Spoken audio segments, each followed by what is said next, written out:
Big pass நேர்களுக்கு வணக்கம். போகிற போக்க பார்த்தா விஷால ரன்னர் ஆக்கிடுவானுங்க போல இருக்குது. ஏன்னா நிறைய பேட்சப் ஒர்க் லைவ் பார்க்கவே செம்ம இரிட்டேட்டிங்காக இருக்குது. விஷாலுக்கான பேட்சப் ஒர்க்ஸ் நிறைய நடந்திருக்கு. பயங்கரமான புலி, அதுவும் இந்த கடைசி வாரங்கள் எல்லா சீசன்லையுமே ரொம்ப ஜாலியாக ஃபன்னாக இதுக்கு மேலே எதுக்குடா நம்ம அடிச்சுக்கணும், நம்ம ஜாலியாக போவோம் அப்படின்னு எல்லாரும் எங்கள் வீட்டில் எல்லா நாளும் கார்த்திகேயன் பாடுறதை பார்த்துருக்கோம்.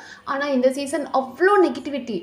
ஒரு கட்டத்துலலாம் ஒரு மணி நேரம் ஒப்பாரி பாட்டை கேட்கவே முடியல. சாட்சினா உண்மையாகவே ரொம்ப ஃபீல் பண்ணி அழுதாங்க. அந்த அழுகை உண்மை. ஆனால் அதை வியாபாரம் பண்ணுறானுங்களே சேனல், அதை போய் ப்ரொமோட் பண்ணி அந்த பொண்ணு அழுகிறதையும் கத்துறதையும் கதறதையும் பார்க்கும்போது, ஏன்டா நீங்கள்லாம் மனுஷங்க தானா?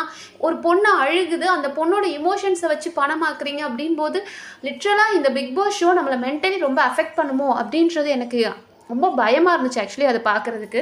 ஸோ ஃபர்ஸ்ட் நம்ம தர்ஷிகாவை பார்த்தோம். ஸோ தர்ஷிகா வெளியே அவங்க அவ்வளோ இன்டர்வியூ கொடுத்துருக்காங்க. எஸ், என்னோட கேம் ஸ்பாயில் ஆச்சுன்னு கேட்டால் ஸ்பாயில் ஆச்சு. யாரால? விஷாலால். என்ன பண்ணான்? அவன் என்னை நடித்து ஏமாற்றிட்டான். உனக்கு லவ் இருந்ததா? எனக்கு இருந்தது, ஆனால் அவனுக்கு இல்லைன்றதை அவன் என்கிட்ட ஸ்ட்ராங்காகவும் சொல்லலை. நான் நம்பி தான் ஏமாந்து போயிட்டேன். அன்பால் என்னை அடித்து துரத்தி விட்டாங்க. என்கிட்ட நல்லா நடித்தான் விஷால் அப்படின்ற ஒரு இன்டர்வியூ நீங்கள் கொடுத்துருக்கீங்க. இன்னைக்கு இங்கே ஒவ்வொருத்தர்கிட்டையும் அண்ணா யூ ஷுட் நாட் டூ திஸ்னா, அண்ணா you should not let down Vishal டவுன்னா, சாட்சினா நீ பண்ணது தப்பு சாட்சினா, நீ ஒருத்தனை இப்படி பிராண்ட் பண்ணக்கூடாது சாட்சினா, இவ்வளோ பெரிய ஷோவில் அதை பண்ணக்கூடாது சாட்சினா, அது எங்கள் பிரச்சனை, நாங்கள் பேசிக்குவோம் அப்படின்னு இவ்வளோ வாய்க்கிலேயே பேசுகிற அதே தர்ஷிகா இன்டர்வியூவில் இதை சொல்லியிருந்திருக்கலாம். ஓகே, இது எங்களோட பர்சனல், உங்களோட பெர்ஸ்பெக்டிவில் எப்படி வேணாலும் அது இருந்திருக்கலாம். நாங்கள் இதை டீல் பண்ணிக்கிறோம். என்னோட கேம் ஸ்பாயில் ஆனுக்கு 100% இல்லை 200% நான் தான் காரணம். வேறு யாராலையும் எனக்கு பிரச்சனை கிடையாது. நீங்கள் எப்படி விழுந்தீங்க? என்கிட்ட நடிக்கலை, என்னை அன்பை காட்டி யாரும் அடிக்கலை. என்னோட கேமை நான் தாங்க தவற விட்டுட்டேன். இன்னொரு தடவை இதை பற்றி கேட்காதீங்க. விஷாலால் தான் உங்கள் கேம் ஸ்பாயில் ஆச்சா அப்படின்னு யாராவது உங்ககிட்ட கேட்கும்போது, இன்டர்வியூ எத்தனை சேனலில் இன்டர்வியூ கொடுத்தீங்க, அப்போ இந்த கேள்விகள் உங்களுக்கு ரிப்பீட்டடாக வரும்போது நீங்கள் அன்றைக்கே அதுக்கு ஒரு ஃபுல் ஸ்டாப் வைக்கிற மாதிரி, என்னோட கேம் என்னால் மட்டும்தான் ஸ்பாயில் ஆச்சு. இதை நான் விஷால் இழுக்கவே விரும்பலை. ஏன்னா விஷால் ஒரு லவ் ட்ராக் நான் போயிருக்கேன் அப்படின்றது ஓகே, நான் ரெக்ரெட் பண்ணுறேன். ஆனால் அதுக்கு நான் தான் காரணம். அவன் எனக்கு ஒரு ஃபால்ஸ் ஹோப் கொடுத்தாலும் அதை நம்பி என் கேமை விட்டது ஏன் தப்பு சொன்னீங்க? யாரும் விஷாலை கேட்காதீங்க அப்படின்னு நீங்கள் அன்றைக்கே உங்களை இன்டர்வியூவில் சொல்லியிருந்துருந்தீங்கன்னா வர்ற எக்ஸ் கண்டஸ்டன்ஸ் இதை கேட்டிருப்பாங்களா? இத்தனை பேரும் விஷால் இது ஒரு வெப்பனாக யூஸ் பண்ணாங்க. தர்ஷிகா கேமை நீ தான் ஸ்பாயில் பண்ண, அன்ஷிதா கேமை நீ தான் ஸ்பாயில் பண்ண, இப்படி சொல்லி அவனை அடிச்சு அவனுக்கு ஒரு சிம்பத்தி ஓட்டு வாங்கி கொடுத்துட்டாங்க. அண்ட் இன்னைக்கு வர தர்ஷிகாவும் டிம் கார்டெலாம் ப்ளே பண்ண விரும்பல, அது எங்கள் பர்சனல், நாங்கள் பார்த்துக்குறோம், நீங்கள் யாரும் தலையிடாதீங்க, தேர்ட் பர்சன் நீங்கள் யாரும் உள்ளே வராதிங்க அப்படின்னு ரவீந்திரன் சார் கூட சண்டை போட்டாங்க இல்லையா? இந்த பிக் பாஸ் வீட்டுக்குள்ளே என்ன தேர்ட் பர்சன் என்ன பர்சனல் இருக்க போது எனக்கு தெரியல. இத்தனை கேமரா முன்னாடி நீங்கள் லவ் பண்ணுவீங்க, இத்தனை கேமரா முன்னாடி நீங்கள் சண்டை போடுறீங்க அப்படின்னா அது எல்லாமே ஒரு பப்ளிக் ஃபோரமில் நீங்கள் பண்ணிட்டு இருக்கீங்க. அப்போ டெஃபினட்டாக உங்களோட லவ்வோ உங்கள் சண்டையோ உங்கள் எந்த எமோஷன்ஸாக இருந்தாலும் மக்கள் அதை கேள்வி கேட்க தான் செய்வாங்க. உங்களுக்கு காதல் இருந்தாலும் காமம் இருந்தாலும் எதுவாக இருந்தாலும் நீங்கள் அதை வெளியே போய் காமிச்சிருந்துருக்கணும். உள்ள நீங்கள் வீட்டுக்குள்ளே பண்ணும்போது டெஃபினட்டாக அந்த கேள்வி இன்னைக்கு இல்லை தர்ஷிகா, உங்களோட லைஃப் ஜேர்னியில் என்னைக்குனாலும். ஸோ இந்த பிக் பாஸ் கேமில் நீங்கள் பண்ணது எல்லாமே உங்களை கேள்வி கேட்க தான் படும். அதை வச்சு ஒருத்தங்க கேம் ஆட்டினாங்களா, அதை வச்சு சாட்சினா அவனை ப்ளே பாய்ன்னு சொன்ன, ஆப்வியஸாக அவனுக்கு ப்ளே பாய்ன்ற வார்த்தை இருக்குது. வெளியே எல்லாரும் அதை தானே பேசணும். அவன் திடீர்னு பார்த்தா சௌந்தர்யா கூட சுற்றுவான், நைட்டு பார்த்தா திடீர்னு தர்ஷிகா கூட பேசிகிட்டு இருக்கா, தர்ஷிகா போயிட்டானா அன்ஷிதா கிட்ட போய் பேசிகிட்டு இருப்பான், அன்ஷிதா போயிட்டா மறுபடியும் சௌந்தர்யா கூட பேசுவான். இப்படின்னு அவன் ஒவ்வொரு செட் ஆஃப் கேர்ள்ஸை யூஸ் பண்ணி ஒரு கேம் ஆடுறான். அவனே அதை சொன்னான், நான் இங்கே ஒரு லவ் கண்டென்ட் கொடுக்குறேன் அப்படின்னா என்னோட ஃபேஸ் மக்கள் கிட்ட ரெஜிஸ்டர் ஆகும், டெய்லி ஒரு கண்டென்ட்ல நான் அவங்ககிட்ட ரீச் ஆகிறேன் அப்படின்னு சொல்லி ஒரு லவ் கண்டென்ட் நான் ட்ரை பண்ணுவேன், அது கேமுக்காக தான் நான் பண்ணுறேன்றதை அவனே தானே சொன்னான். அப்படி இருக்கும்போது டெஃபினட்டாக இதை பற்றி பேச தான் செய்வாங்க. உங்களோட இன்டர்வியூ அப்படி இருந்தது, அதை தான் ஃபேட்மேன் சார் சொல்கிறாரு. உங்கள் இன்டர்வியூ அப்படி இருந்தது, அதனால தானே பேசுகிறாங்க, நீ தானமா அவனை இவ்வளோ தூரத்துக்கு பேச வச்சேன்றது அந்த மனுஷன் கரெக்டாக சொன்னார்னா அதுக்கு ஆன்சர் இல்லைன்றதுக்காக அவங்க கத்தி அதுக்கு ஒரு சண்டையை போட்டு ஃபுல்லாக நெகட்டிவிட்டி. இப்போ பிக் பாஸ் வீடு இன்னைக்கு இருக்கிற ப்ரெசென்ட் நிலைமை எப்படி இருக்குது அப்படின்னா பயங்கரமான நெகட்டிவிட்டி. தர்ஷிகா என்ட்ரானதும் அடுத்ததாக ஜெஃப்ரி அண்ட் சத்யா சத்தியமாக பயங்கரமான வேர்ஸ்ட் ஆட்டிடியூட். இப்போது நம்மளோட ஆர்னவ் பண்ணது தப்பு தான். இன்னைக்கு ஜெஃப்ரியை அவன் நோன்றான் தடவறான் ஏதோ சொன்னார், அது ஓகே, அது தப்பு தான். ஆனால் அவர் சொன்ன விதம் வேணால் தப்பாக இருக்கலாமே தவிர அவர் சொன்னது உண்மை தானே. மக்கள் எல்லாருக்கும் ஜெஃப்ரி மேலே அப்படி தானே ஒரு எண்ணம் இருக்குது. அவன் பொண்ணுங்கிட்ட எப்படி பிஹேவ் பண்ணுறான் அப்படின்னத நாமளும் இதே மாதிரி வார்த்தைகளை பேசியிருக்கோம் இல்லையா? ஜெஃப்ரி அப்படின்னாலே பொண்ணுங்கிட்ட இப்படி தான் உரசிட்டு உட்காந்துட்டு இருக்கான், எனக்கு ஒரு வேலை என்ன இருக்குது அப்படின்னு நம்மளும் பேசணும். ஸோ ஜெஃப்ரி மேலே மக்களோட கருத்து தான் அது. அதை தான் அன்னைக்கு ரவீந்திரன் சாரும் சொன்னார்.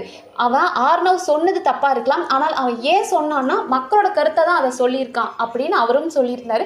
அண்ட் இன்னைக்கு வந்ததும் அவனுங்க அதை வச்சு ஒரு மாக்கிங் பண்ணாங்க பாருங்க. இப்போதான் தெரியுது சத்யா எவ்வளோ பெரிய ஒரு புள்ளி அப்படின்றது. அந்த வீட்டுக்குள்ள ஜெஃப்ரி எல்லாம் இவ்வளோ நாள் அவனோட பொறுக்கித்தனத்தை அப்படியே அடக்கி நல்ல மாதிரி நடிச்சிட்டு இருந்திருக்கான். இப்போதான் அது வெளியே பயங்கரமா எக்ஸ்போஸ் ஆகுது.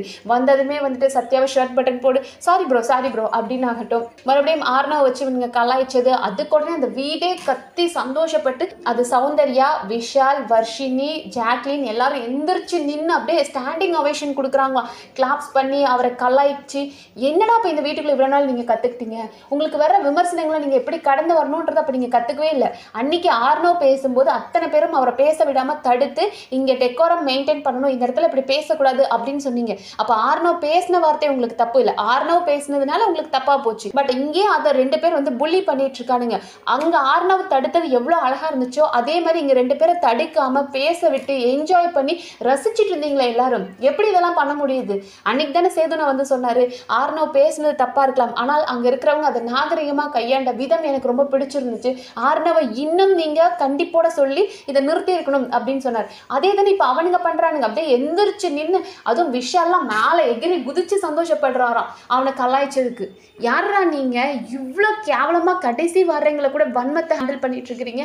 ரொம்ப வேர்ஸ்ட். அவங்க 2 பேரையும் பார்க்கும்போது பயங்கரமான புள்ளி ஆட்டிடியூட். அந்த ஆட்டிடியூட்லாம் பார்க்க சத்தியமாக சகிக்கல. ஜெஃப்ரி எல்லாம் நம்ம நினச்சதை விட ரொம்ப கேவலமாக பிஹேவ் பண்ணுறான் அப்படின்றது தெரிஞ்சது. ஏன்னா நம்ம பேசுகிற வார்த்தையை விட ஒருத்தரை ப்ரொவோக் பண்ண சில ஸ்டெப்ஸ்லாம் எடுக்கிறாங்க பார்த்தீங்களா, அதெல்லாம் ஒரு மாதிரி இரிட்டேட்டிங்காக இருக்குது அவங்கள பார்க்கவே. அடுத்ததாக சாச்சனாவோட அழுகை. ஏன்னா சாச்சனா வந்துட்டு அன்னைக்கு கேட்டாங்க இல்லையா, நீ லவர் பாய் இல்லை ப்ளே பாய் அப்படின்னு சொல்லிட்டாங்களாம். அது நம்ம தர்ஷிகாவுக்கு வருத்தமாக இருக்கான். ஸோ தர்ஷிகா இருந்துட்டு எப்படி நீ அவனை அப்படி பிராண்ட் பண்ணலாம், இதெல்லாம் தப்பு சச்சனா, நீ வந்து இப்போ வெளியே என்னதான் கற்றுக்கிட்ட, உனக்கு வந்து ஒரு விஷயம் புரியுது, பிக் பாஸ் வீட்டுக்குள்ளே நம்ம ஒன்று சொன்னோம் அப்படின்னா அது ரெஜிஸ்டர் ஆகுது அப்படின் போது ஒரு பையனுக்கு அப்படி ஒரு பேர் கொடுத்துருக்க கூடாது, அது ரொம்ப தப்பு.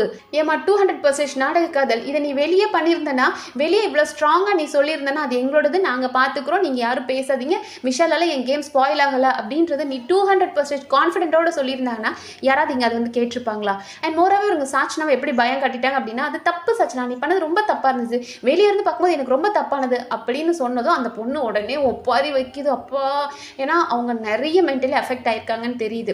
இந்த பிக் பாஸ் வீட்டுக்குள்ளே வந்து அவங்க சௌந்தர்யாவெல்லாம் கலாய்ச்சி சௌந்தர்யா டீம் அவங்கள பயங்கரமாக வச்சு செஞ்சாங்க. அந்த பயம்லாம் அவங்களுக்கு இப்பவும் ஜாஸ்தியாக இருக்குது. அந்த மாதிரி மறுபடியும் எங்கேயோ போயிருச்சோ, நம்ம சௌந்தர்யாவை கேட்டிருக்கோம், இந்த மாதிரி இப்போ விஷாலையும் பேசி நமக்கு ஏதோ தப்பாக போயிருச்சோ, அவங்களுக்கு இப்போ நம்ம தப்பு பண்ணிட்டோன்றதை தாண்டி இது வெளியே தப்பாக போயிருக்குமோ, நம்ம பேர் கெட்டு போயிருமோ மறுபடியும் அப்படின்ற பயத்தில் இருக்காங்க. அண்ட் சுனிதா ரொம்ப அழகாக சொன்னாங்க, நீ 70 நாள் அந்த வீட்டில் இருக்க, அப்போ நீ பண்ணதையே நீ தாண்டி மறுபடியும் இங்கே வந்து உட்காந்துருக்கும் போது இந்த ஒரு வாரத்தில் நீ என்ன பெருசாக தப்பு பண்ணியிருப்ப, நீ ஏன் இந்த அளவுக்கு அழுகிற? எனக்கு புரியல. இப்போது விஷால் பொறுக்கித்தனம் பண்ணான், அவனே தைரியமாக உட்காந்துருக்கான். தர்ஷிகா அன்ஷிதா லவ் ட்ராக்கு கொடுத்தாங்க, அவங்களே ஜாலியாக இருக்காங்க.